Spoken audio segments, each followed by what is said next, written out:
Every week, you guys submit your comments and video suggestions down in the comment section below. And today I will be taking some of those suggestions and comments and compiling them all into this video.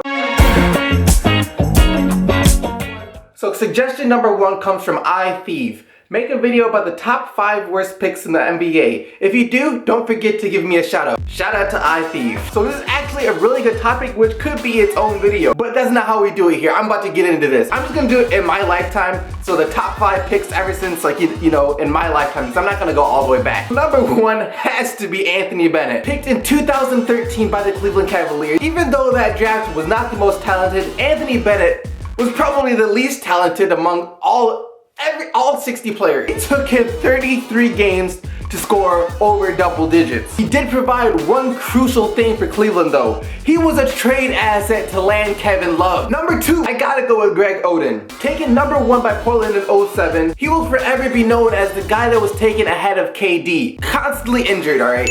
And he recently, just this year, he was released by the CBA, alright? He couldn't make it in China. Moving on to number 3, you gotta go with Kwame Brown. Now, he was handpicked by Michael Jordan in 2001 for the Washington Wizards. And the rest is history. He wasn't necessarily a bad player, alright? He was serviceable as a backup center. And also, he was picked by the GOAT himself, Michael Jordan. You know, that just makes even higher standards, yo. Raises the bar even higher, and he dropped it even lower than everyone thought possible. But he did have a game that will go down in NBA history. On December 20th, 2005, he combined with Kobe Bryant to score 63 points. 63 points scored between that dynamic duo of Kobe Bryant and Kwame Brown. I'm not too sure how many of you people remember this guy, but Michael Olowokandi. He was taken in 1998 by the Los Angeles Clippers. Look at some of the people he was taken ahead of. Vince Carter, Paul Pierce, Dirk Nowitzki, even Antoine Jameson. That's a pretty bad pick. Kinda equivalent to the Pistons taking Darko, in my opinion. Last but not least, number 5, I'm gonna go with Andrea Bargnani. Now, he was the first pick in 2006 by the Toronto Raptors. He hasn't had a bad career. I'm not gonna say he's had a bad career. He's been injury prone as of late, but to be a number 1 pick, and he was also taken ahead of a lot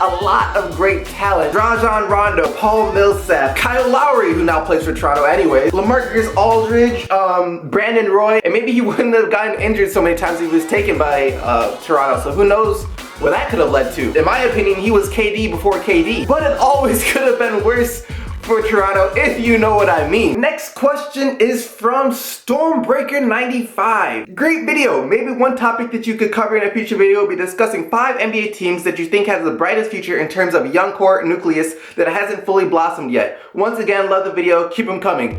Thank you very much, Stormbreaker. And this is another topic that could have been its own video, but let's get into it. So right off the bat, you already know I'm biased to one specific team. Can we just take a moment to acknowledge that they have secured a spot in the 2016 NBA playoffs, the Philadelphia 76ers. No, but the Detroit Pistons, obviously I'm gonna mention them. Their oldest starter I know is Marcus Morris, and he is 26. And after that, I believe it's like Reggie Jackson, then Tobias Harris, and KCP, then Andre Drummond. As you know, Andre Drummond has had a bit of a breakout season offensively. Sure, he's still not the best offensive player, and he definitely needs to work on his free throw shooting. But if you compare where he was last year offensively to where he is this year, he now has a couple of go-to post moves. He's getting much better in the post, and he's only 22 years old. He's still 5-6 years away from being in his prime. If that's not scary to you, then I honestly don't know what is. And Tobias Harris, another great player. He plays a lot older than he is, probably because he was taken into the NBA when he was 18 years old. So he's been in the NBA a while, so he's kind of like a young veteran, you know what I'm saying? Once again, his game isn't fully developed either, being 23 years old. Same thing for Reggie Jackson, same thing for KCP. Stanley Johnson, the rookie. I like the rookie, Darren Hilliard. I think he's gonna be a really good player. Marcus Morris isn't even in his prime, and he's been balling for the Pistons this year. Just a lot of great young talent, and that team's gonna be good for a very long time to come, as long as they keep this nucleus intact. Next up, I gotta go with the Milwaukee Bucks. Huge disappointment this year after their turnaround year last year. A lot of that I feel has to do with them trading away Brandon Knight for Michael Carter Williams, point guard who is turnover prone and is challenged when it comes to scoring the ball. They do have 3 really nice young players. I think the 3 pieces of their core that they need to focus which is Jabari Parker, Chris Middleton, and of course the Greek freak himself, Giannis. I cannot say your last name. Giannis, Mr. No Last Name. He's gonna be a freaking superstar, yo. He needs to work on his jumper. That is it. Once he develops an outside shot, bruh, it's a wrap. Him and Jabari Parker mesh like perfectly. If you ever watch like a Bucks game, they mesh so nicely. It's not funny, especially in open court. It's a wrap. If you have them in the open court on a fast break, it's over. Combine that with the sweet shooting of Chris Middleton, it's gonna be a nice future in Milwaukee. I think they just need maybe 1 to 2 more years to get it together and find a couple more pieces in the bench. Next up, I gotta go with the Utah Jazz. The Utah Jazz have been quietly very good this year. Gordon Hayward, Rudy Gobert, also someone that people seem to forget about, no one seems to talk about, the second-year man, Rodney Hood. Rodney Hood is a straight-up beast on the offensive end. The man can flat out score if you haven't paid attention, which is something the Jazz desperately need, because while they are a great defensive team, outside of Gordon and Hayward, they really didn't have much offense. But there is one thing I feel that they're still missing, which is a point guard. Right now, Sheldon Mack, who they got at the trade deadline, is their starting point guard, and while he will be great as like a backup point guard, he is definitely not the answer long term. Next up, I gotta say the Boston Celtics. Boston was a surprise team to a lot of people this year, not me. If you go back way, like, I'm talking like maybe my 4th or 5th or 6th video, I said that the Boston Celtics would be a dark horse in the East this year just because of the way they played. You got Isaiah Thomas playing his little heart out over there. You got Evan Turner, who's been phenomenal off the bench.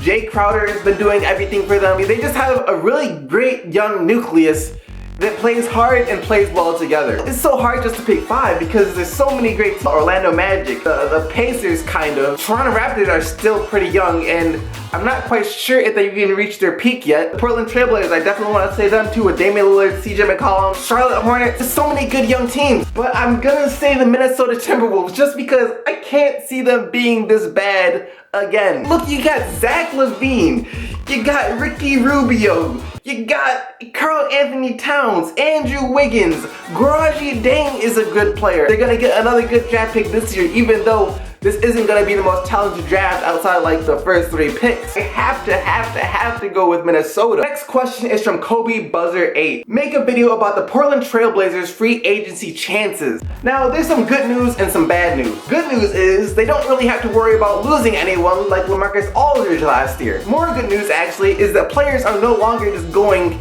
to the big free agent markets like the New Yorks and LA. Now for the bad news. While the Portland Trailblazers will have tons of money to spend, so will basically every other team. So landing one of the top tier free agents is gonna be a challenge. They already have 2 stars with Damian Lillard and CJ McCollum. Honestly, I feel they should go for like the solid players in the free agency, like the second tier players, just to try and build around Damian Lillard and CJ McCollum. Don't waste your time going after Kevin Durant. I'm gonna say that right now, Portland. Do not waste your time going after Kevin Durant. Everyone and their mother is going after Kevin Durant, and you're gonna miss out on some of the better players going after Kevin Durant, which could hurt you long term. Next question, Israel Sanchez says, can you do a video about the Celtics and how they have a 5'9" superstar leading the team?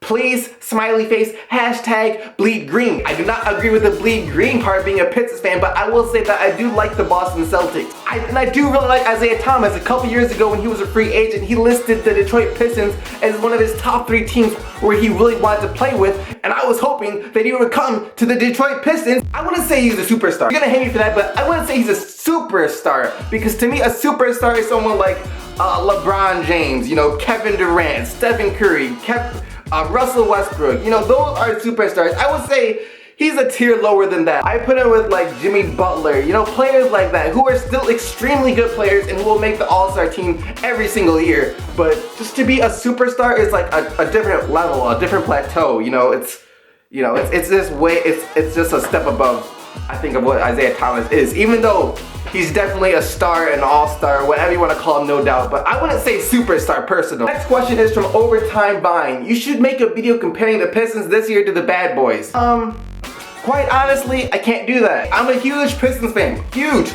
But I cannot do that because the Bad Boys won back-to-back. This year's Detroit Pistons just clinched their first playoff spot in I think like 6 years, which is a huge step. That's the huge step to becoming a championship team, is getting that first playoff experience, especially for a young team. All right, next question is from Daddy vs. Daughter. Talk about the 76ers. Love you. What's up, Daddy vs. Daughter? Oh, the Sixers.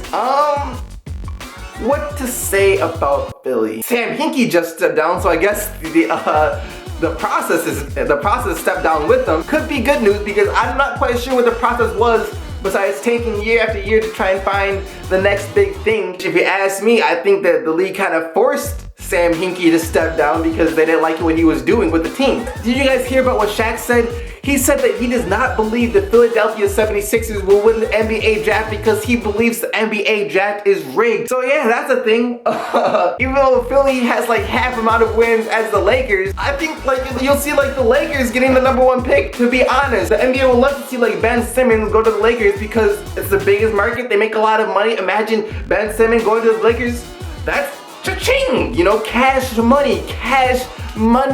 Whereas if he goes to Philly, it probably won't change the state of Philly, and it's no cash money. All right, the next question, however, comes from Moon X God, who says you should make a video about what KD said about Detroit. All right, for those of you guys that don't know, Kevin Durant and Russell Westbrook took exception to the Pistons, more specifically Reggie Jackson, after the Pistons beat Oklahoma a couple of weeks ago. But Reggie Jackson, after beating his hometown, after there was already bad blood apparently between him, KD, and Russ in the Thunder locker room, which is a big part of why Reggie Jackson wanted out, he started basically egging the crowd on, you know, cheering over the win on the court. And Russell Westbrook came out and said he didn't like it. He didn't like the showboating, which I find is funny because he does it after basically every single dunk, every single shot. Basically after anything he does, he gets pumped up. So I'm not quite sure how Russell Westbrook can say he doesn't like that. But Kevin Durant took it a step further and said, who cares about Detroit anyways? So, you know, that's gonna stir some bad blood between the two teams. If Kevin Durant stays there, it's definitely gonna be a bit of a rivalry between the two teams next year. As far as my thoughts on it,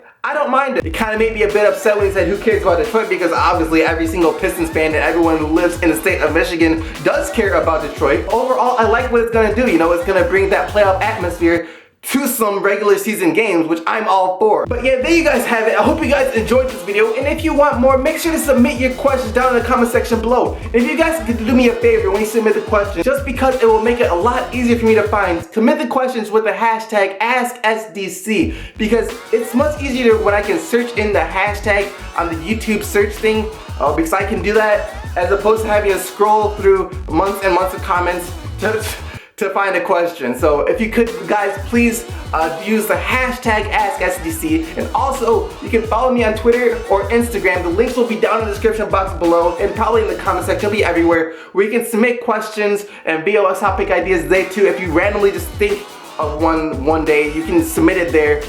Also try and use the hashtag AskSDC. Due to popular demand, we're gonna be talking about the NBA rookies today. This is gonna be like an end of season rookie report type thing.